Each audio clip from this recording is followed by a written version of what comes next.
Pessoal, peguei o meu diapasão lá em Bituba, não trouxe um aparelho tão idiota que dá pra fazer vocês segurarem na mão e sentir ele, pelo menos, só pra ver o que é. Vou fazer isso para amanhã, eu tenho que trazer meu diapasão para vocês que ainda não tiveram a oportunidade de ver isso. Cara, ressonância, estamos na Física D agora, volume 8D, a última aula, que seria a aula o quê? Só por curiosidade? 24. Fenômenos. Cara, eu poderia trocar para fenômenos ondulatórios, porque o som é uma onda.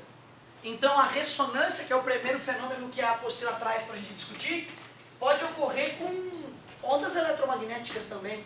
Mas como nós estamos em acústica, vamos estudar a ressonância do som.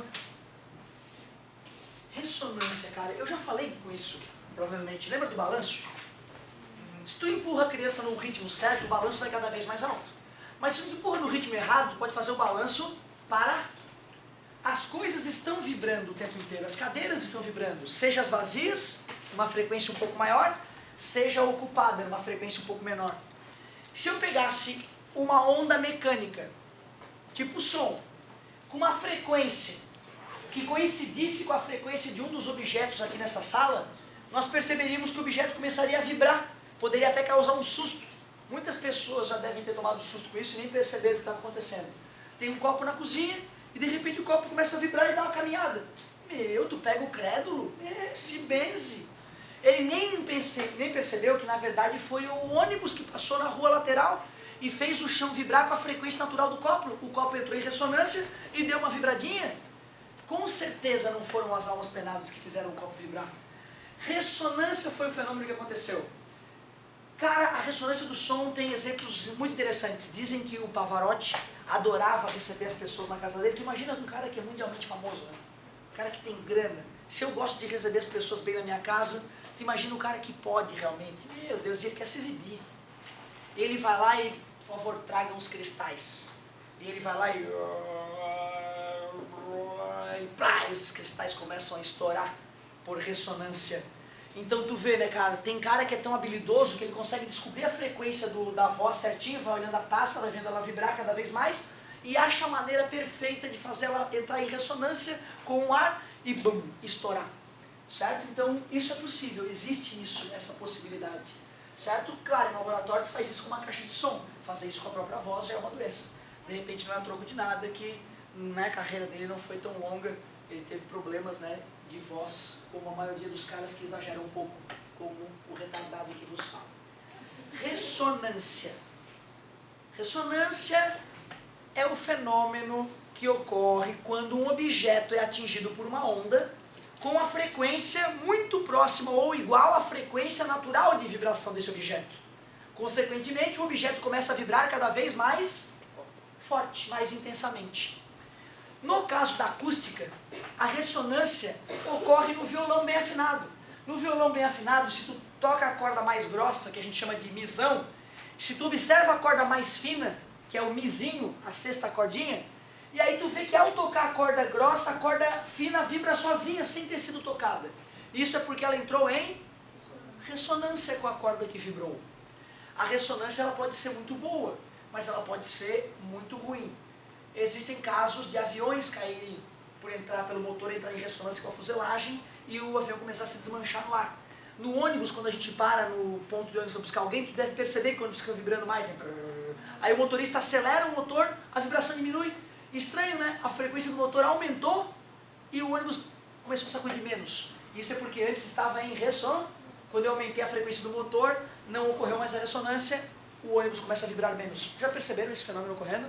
Quem pega ônibus, presta atenção para tu ver. Quanto mais velho o ônibus, mais nítido o fenômeno. Num ônibus isso não acontece, não tem grandes problemas, né? O máximo é cair um pedaço do ônibus se vibrar demais, né? Certo? Agora num avião, imagina os flaps vibrando com a ressonância, né? O avião fica incontrolável. Só depois com a meia dúzia de fazendeiros brasileiros morreram com esse avião, é que a Agência Nacional proibiu esse modelo de voar. Certo? Era um avião comprado de segunda mão de fazendeiros norte-americanos, e aí depois de alguns anos um aviãozinho de carreira, já alguns anos funcionando, ressonância, terremotos. O pessoal não entendia por que numa cidade os prédios grandes resistiram ao terremoto, os prédios pequenos ruíram. É porque a frequência natural de vibração dos prédios pequenos era diferente da frequência natural de vibrações do prédio grande. E naquele caso o terremoto teve uma frequência que coincidiu com a vibração dos prédios pequenos. Eles vibraram mais que os prédios grandes. Então tu vê, é uma coisa meio impensada, né? Os prédios grandes resistiram e os pequenos caíram, a tendência seria o contrário, né? Mas às vezes a ressonância nos espanta. E comentei com vocês certamente aquele caso mais assustador de ressonância, onde o experimentador começou a ter alucinações no laboratório por causa da posição de um exaustor que foi trocado de lugar. O cérebro gelatinoso entrou em ressonância com as ondas inaudíveis, infra ou ultrassom, e ele começou a ter alucinações, achava que estava ficando louco. Substituindo a posição do exaustor, os espíritos malignos foram embora. A ressonância pode te fazer delirar. Esta é a verdade. Ressonância, eu não vou escrever, tá aí bem escritinho, te contei da minha maneira, certo? Outro fenômeno bonito de falar, difração. Professor, Fala, meu querido. tem como tu descobrir a ressonância de um objeto sem testar? Tipo, sem testar todas as faixas de ressonância? Parabéns. Se o objeto não tiver um formato muito bizarro, dá para calcular. Geralmente a frequência natural de vibração é diretamente proporcional ao peso do objeto. Então só de saber a massa de um prédio, tu consegue estimar mais ou menos qual é a frequência. A frequência de prédios grandes está próximo de 3 Hz, 3 oscilações por segundo, mas pode ir de 2 e pouco, 1 e pouco, se o prédio for gigantesco, a um pouco mais de 3. Então dá para estimar. E se o objeto for um objeto com um formato muito bem definido, como por exemplo uma corda esticada, aí dá para calcular com exatidão qual é a frequência. Agora uma cadeira como essa, e ela tem diferentes partes, né? É possível que essa região tenha uma frequência de vibração, tá vendo? Ó? Diferente do corpo como um todo. Então eu diria que ela tem mais de uma frequência natural de vibração, já que ela tem partes móveis. Aí nesse caso, matematicamente até é possível, mas vai precisar de um bom estudo e um bom trabalho de algum grupo de engenheiros para arrumar a equação que representa a vibração, né? A propagação das ondas mecânicas nas pernas da cadeira. Então tu vê, se for um objeto como esse, a gente ia gastar muita energia fazendo isso matematicamente. Leva para o laboratório e testa, que é mais rapidinho. Que bonita a tua noção de saber que, no caso mais óbvio, a gente testa. Né? Testando vai dar para achar. Agora calculando, só se for o caso das ondas estacionárias em cordas. A gente chegou a ver já esse ano ondas estacionárias em cordas? E em tubos? Não, né? Deve ser a próxima aula. Deve ser a próxima aula da física 9D, certo? Nós vamos mostrar como é que é a equação que o luthier usa para saber onde é que ele bota os trastes do violão. Nós vamos saber como é que o construtor de violão constrói o violão, qual é a matemática por trás do violão. Então algumas coisas a gente consegue calcular. Difração. Sempre que eu falo em difração, quando a minha voz... Estamos trocados. Quando a minha voz está boa, eu gosto de vir aqui fora e falar com vocês. E pergunto se o pessoal me escuta mesmo ali de fora. Tu escuta? Uma das explicações de escutar é que o som estava batendo na parede, refletindo, batendo nessa parede, refletindo e entrando para dentro da sala. Então a reflexão ajuda. Mas imaginem que eu estivesse com vocês numa seguinte situação: muro de pedras, muro rígido de pedras, eu berrando que nem um doente, como sempre, e vocês ali, pacientemente, orelhudinhos, escutando. Vocês me escutariam. Só que dessa vez, como é um muro a céu aberto, não tem nenhum teto para o som bater e voltar. Nesse caso, a reflexão não explica por que tu me escuta. E tu me escuta. Será que o som refratou, fez o muro vibrar e o muro fez o ar vibrar do outro lado? Minha voz não tem energia suficiente para fazer o muro vibrar. Precisa gritar durante 8 anos, né, para aquecer um copo d'água. Certo? Deveria acumular energia sonora de 8 anos de gritaria. Toda essa energia serve para aquecer um copo d'água. Então é óbvio que o muro não vibrou com a minha voz. A explicação é que a onda contornou o obstáculo. Quando uma onda contorna um obstáculo, a gente diz que ela difratou. Difratar significa contornar um obstáculo. Quando tu escuta o som de um carro, aquele cara gosta de gastar dinheiro no som do carro, é tarado, gosta, carro legal, bom, lá longe veio o carro, teu amigo, sonzeira, bombando. Tu escuta melhor os sons graves ou os sons agudos de longe? Grave, né? Cara, se ele estava em Blumenau, eu fiquei apavorado. Lá de longe eu escutava um barulho muito estranho. Foi aumentando. E aumentando. Meu Deus, cara, o que é isso? Aí começou a diminuir. Era o sub do carro de um doente. Cara, há uns 4 quarteirões eu escutava aquilo. Claro que o cérebro deve estar ficando cozido, certo? Com as vibrações ali, né? mas eu não escutava o Twitter. Bem, não deveria ser só batida a música, né? Deveria ter algum som agudo junto, né? Por quê? Como explicar que o som grave chega nos meus ouvidos melhor do que o som agudo? Outra, a luz não é uma onda? A onda luminosa pode difratar? Pode contornar obstáculos? Quando eu abro a porta do quarto, por que eu não vejo a luz fazendo a curva? E qual é o exemplo de difração da onda luminosa? Por que no eclipse solar a lua ficava visível e vermelha? Por que ela não ficou amarela, verde ou violeta? Então tu vê, né, cara? A difração, ela ocorre quando o comprimento de onda é aproximadamente igual ao tamanho do obstáculo que tu tem que driblar. Nós escutamos de 20 a 20 mil Hz, não é isso? Velocidade do som no ar aproximadamente 340 metros por segundo. V igual a lambda vezes... Se tu sabe a velocidade e a frequência, tu acha o lambda, né? O comprimento de onda do som grave, 20 Hz, é 17 metros. O comprimento de onda do som agudo, 20 mil Hz, bem agudo, é 1,7 centímetros.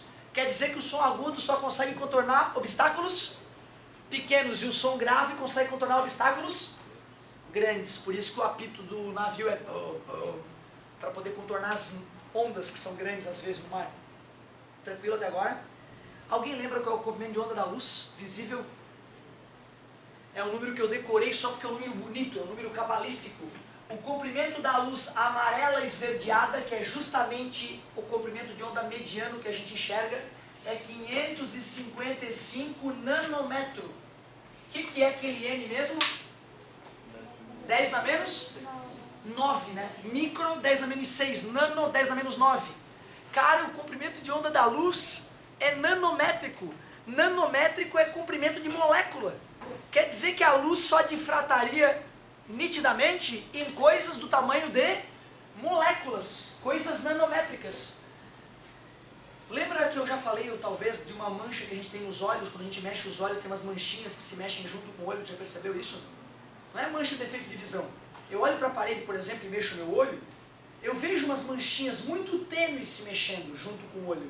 Vocês já perceberam isso? Quem percebe isso? É geralmente isso, é metade da sala geralmente quem percebe. Eu lembro que a primeira vez que eu vi isso, eu achei que estava ficando cego. Eu nem contei para meu pai e para minha mãe com medo deles de brigar comigo. Criança tem uma mente doentia, já deu para perceber, né? Eu lá, então, meu Deus, o que é isso? Uma coisinha no céu, eu ia, a coisinha ainda sumia e sumia do meu olho. Aí daqui a pouco, uma manchinha de novo, eu ia olhando, ela ia. Eu logo percebi que quando eu mexia o olho, a manchinha mexia junto, eu percebia que a manchinha estava grudada no meu globo ocular. Pensei, caramba, eu estou ficando cego. Só que com o passar do dia eu esquecia disso e via que a minha visão era perfeita, eu lia com qualidade, essas manchinhas não atrapalhavam a minha vida. Só depois que eu aprendi um pouco de física é que eu descobri o que era isso. No teu humor vítreo, aquela região que preenche a parte interna do olho, tem pequenas irregularidades moleculares. E essas irregularidades, quando a luz vai passar por elas, dá uma desviadinha e gera essas pequenas manchinhas que se mexem junto com o olho, certo? Se tu vê uma manchinha dessa mudar de formato ou aumentar, pode ser uma toxoplasmose, corre pro médico para tu não perder a visão. Definitivamente, pode ter um vermezinho, por exemplo, comendo o teu globo ocular, certo? Nada demais, comeu alface do lugar errado, pode ter toxoplasmose. Tive um amigo aqui nas vizinhanças, mecânico de mão cheia, perdeu 70% de um olho, não sei quantos por cento do outro, depressão do caramba por causa de toxoplasmose, certo? Então manchou o olho, corre pro hospital, se tu tratar rápido, recupera tudo. Tranquilo. Cara, difração, fomos muito além da difração acústica. Fomos muito além, falamos que outras ondas também difratam. Lembra da experiência de Young, que luz com luz gerou as franjas? Fizemos essa aula da experiência de Young ou não? Né? Então é um exemplo de difração e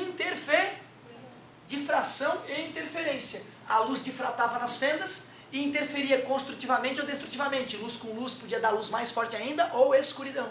Por isso que duas fendas geraram uma franja luminosa e não apenas duas marcas de luz. Ressonância e difração, ele falou de interferência?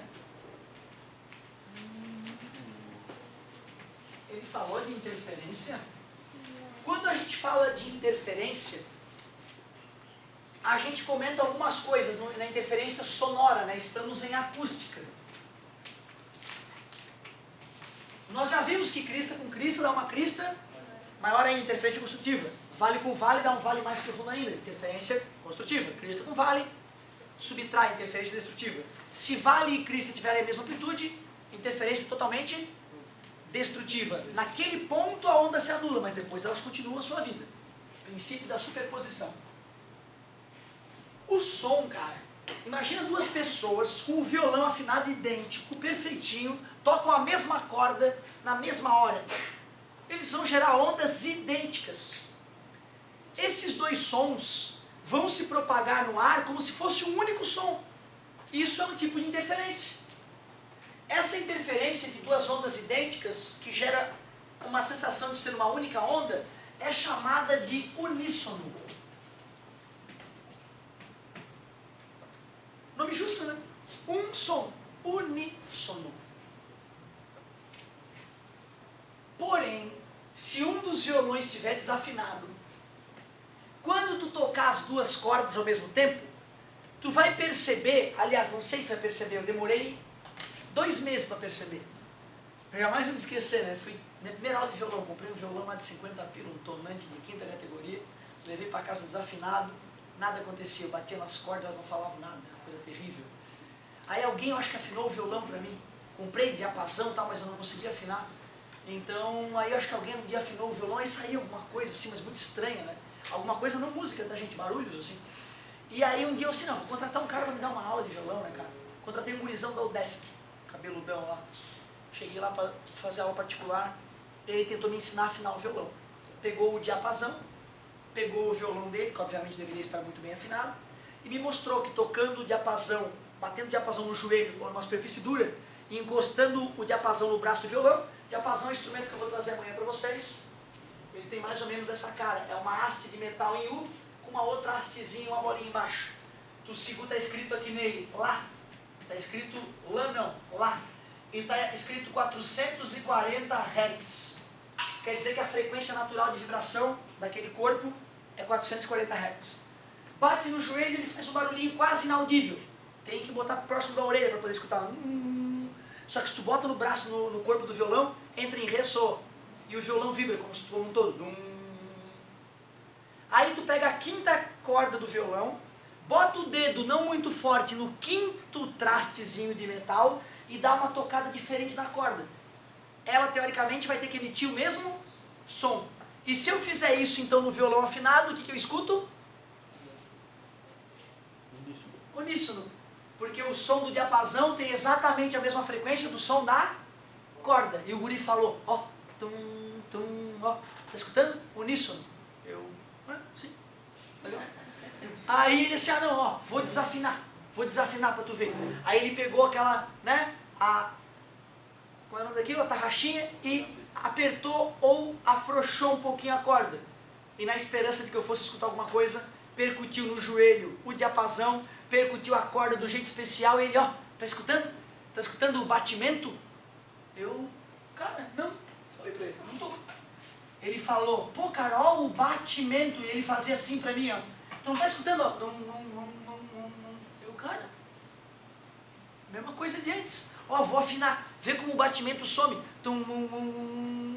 Ó, uníssono, ele falava. Me mostrou uma musiquinha lá, aprendi a musiquinha, fiz o exercício, 2ª aula, eu cheguei meio desanimado.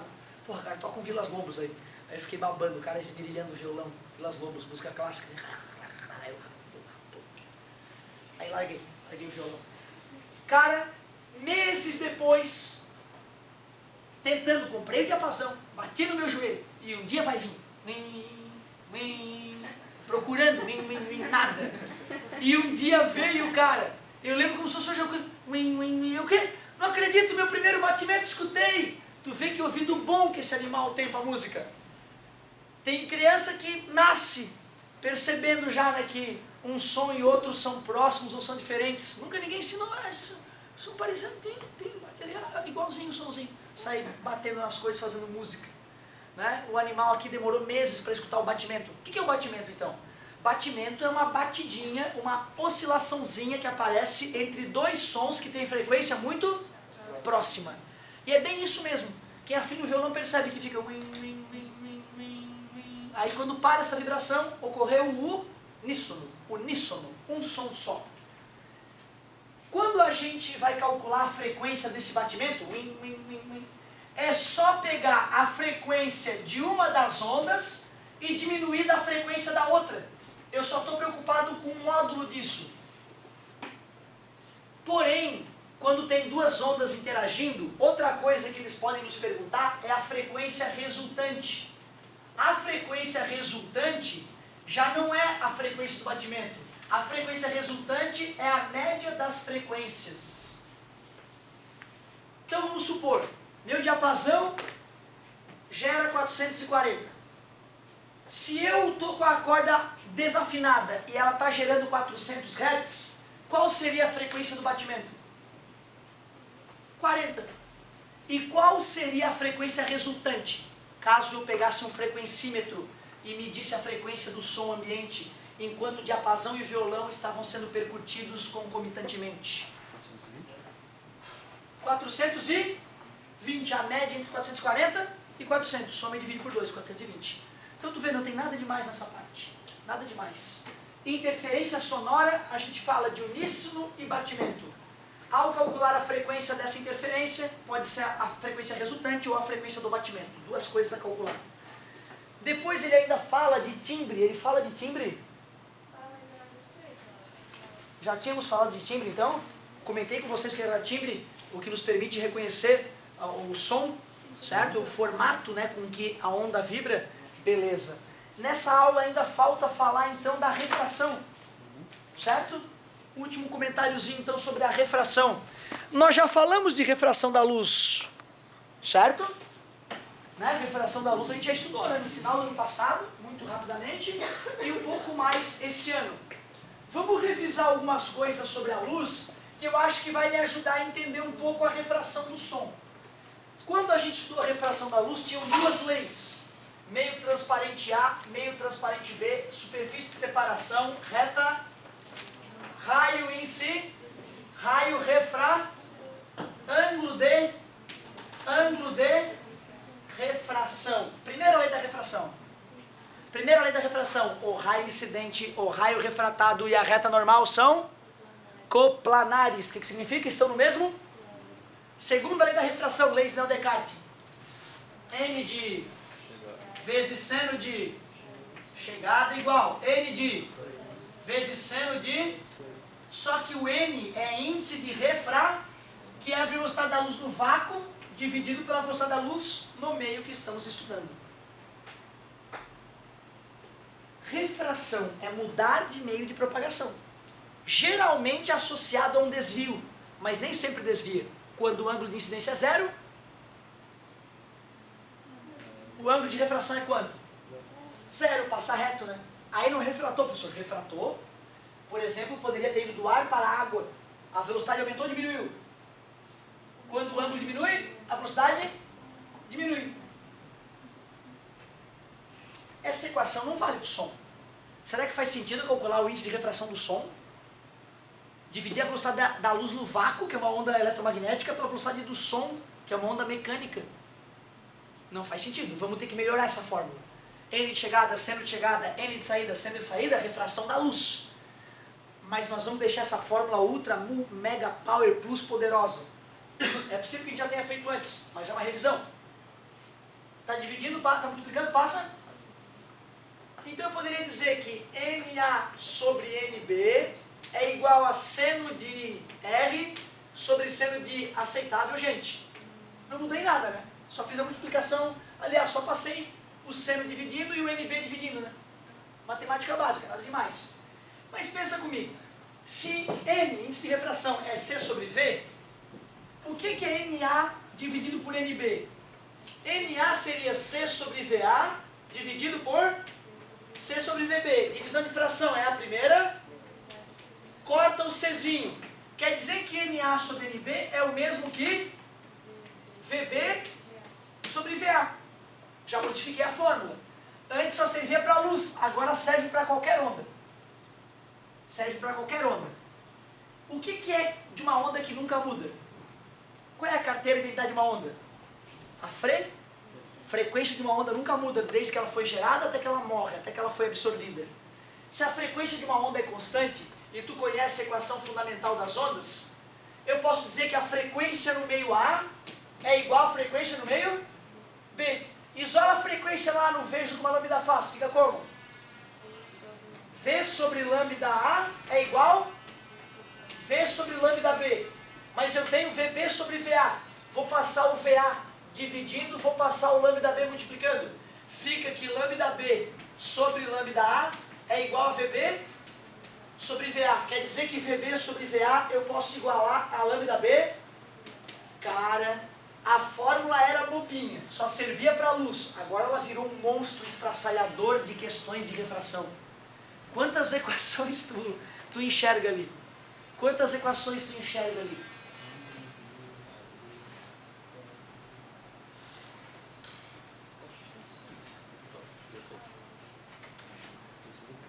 Uma, duas, tudo bem? 3, 4, concorda comigo? 5, 6. Caramba, tem 6 classes diferentes de problemas que a gente pode resolver. Se falou, uma onda refratou, cara, não importa o resto. Se tiver cálculo, esta porcaria dessa fórmula resolve. Dá para relacionar índice de refração com ângulo, índice de refração com velocidade, índice de refração com compêndio de onda. Isso se tiver luz, né? Ou qualquer outra onda Se não tiver onda eletromagnética, esquece o N. Dá para relacionar velocidade com ângulo, compêndio de onda com ângulo, ou ainda velocidade com compêndio de onda. Gertrudes, é muito poderosa essa fórmula. Tu acha que o vestibular vai te fornecer ela? Não, né, cara? Eles fornecem geralmente só essa partezinha aqui. Foi uma mudança muito radical? Pensa. Índice de refração, já que é C sobre V, é inversamente proporcional à velocidade da luz. Concorda comigo? Quanto menor a velocidade da luz, maior o N, né? Então é por isso que NA sobre NB é VB sobre VA, é o inverso. E quanto maior a velocidade de uma onda, maior o comprimento de onda dela para uma mesma frequência. Por isso que o comprimento de onda é diretamente proporcional à velocidade. Então, treinando uma ou duas vezes essa transformação, tu consegue escrever de próprio punho a fórmula ninja mutante estraçalhadora de questões de refração. A apostila fez o mesmo? A apostila só fez a parte final, ela não mostrou que era igual a N sobre N. Então completa ali, coloca essa outra partezinha ali na fórmula. Beleza? Ah, outro detalhe. Aceitas que isso aqui era honesto do ar para a água? Ar, água. Honesto, né? Pô, galera, o Enem é amanhã, né? O Enem é amanhã, certo? Não temos mais aula. A gente vai fazer uma prova amanhã, né? Cara, não podemos fazer essa prova amanhã. Sabe por quê? Toda vida eu fico puto que no Enem cai alguma coisinha que eu ainda não falei. Vale muito mais a pena a gente pegar o volume 9 e dar uma falada no que a gente não viu ainda dele. Pegar assim, quantos volumes faltam? 9, 10 e 11. Muitas dessas físicas já foram vistas, é uma revisão. O certo é amanhã a gente pegar esses 3 volumes aí, né? Pegar esses 3 volumes, ver o que a gente de física nunca viu na vida e fazer comentários sobre esses tópicos. Para tu poder ter posição no Enem amanhã. É isso que nós vamos fazer, tá cancelada essa merda, essa prova. Certo? Não, nós vamos fazer, vai ser uma prova honesta, não quero sacanear ninguém, nós vamos fazer, não me incomoda em nada. Eu digo porque agora ela está sendo uma pedra no sapato. Tá combinado? Então vamos se focar no Enem. Vamos amanhã selecionar questões que nós nunca falamos na vida e vamos bater um papo, fazer 2 aulinhas para bater um papo que vai cair. Tenho certeza que uma das coisas que eu vou te falar amanhã vai aparecer no Enem, nós vamos matar 1 ou 2 questões pelas aulas de amanhã. Muito mais óbvio. Galera, só um último comentário. Imaginem vocês que tem um amigo lá na tua casa, chupinzando a piscina, e o telefone dele toca. Só que ele está mergulhado, o cara é o rei da apneia. E aí tu grita pra ele, né? Ô, fulano, telefone. E nós sabemos, acontece todo dia, nós sabemos que o som é uma onda onda de pressão, ar comprimido e descomprimido. Então eu poderia dizer que isso aqui é o ar comprimido, ar descomprimido, ar comprimido e descomprimido. Tu já viu raio de som? Tu vê raio de som saindo da minha boca? Não, porque não existe. Mas quando eu vou representar o som, se eu sei para onde é que as camadas de ar vibrante estão indo, eu tenho o direito de representar a onda como um raio. Nós chamaremos de raio de onda. Não é que nem o raio de luz que existe. É um raio de onda, representa para onde o som está indo. Só que o que nós sabemos da velocidade do som nos sólidos, líquidos e gases? Nos sólidos é maior, depois no líquido. Portanto, quando o som sair do ar e penetrar na água, o que nós esperamos? Que aumente a velocidade. Se aumenta a velocidade, aproxima ou afasta normal? Afasta, né? Tu vê o comportamento do som. O comportamento do som é diferente do comportamento da água, porque a água diminui de velocidade, do ar para a água. A luz diminuiu de velocidade do ar para a água, mas o som aumentou. Enquanto um raio se aproximou da normal, o outro se afastou. Só que não é raio de som. O nome técnico daquilo é raio de onda, que representa a direção onde o som foi. É um dos fatores que dificulta, né, o cara escutar. Boa parte do som não vai nem penetrar na água, vai ser refletido na superfície. Certo? Beleza? Então é por isso que é muito difícil conseguir chamar alguém que está debaixo d'água. Certo? Lembram da recorde mundial de apneia, só por curiosidade? 9 minutos, cara. Que coisa doentia. Era 7 minutos, né, brasileiro, né? Aí um cara inventou uma técnica nova agora de engolir ar, né? E parece que quebraram o último recorde, né? Certo? O cara engole ar, não sei onde é que ele enfia aquele ar, não vamos nem pensar. E ele vai usando aquilo aos poucos, cara. Não é só no pulmão, ele tem uma técnica nova que ele engole ar, joga ar em outro lugar do corpo, dá pra acreditar? Essa tem que usar para professor de biologia, cara. E é exatamente isso que eu não entendo. Qual é o movimento que ele faz para ir usando esse ar aos poucos depois? Certo? A loucura humana, mais uma vez. Anota a tua tarefa mínima. Anota a tua tarefa mínima. Páginas 17, 19. 17 e 19. Dois números primos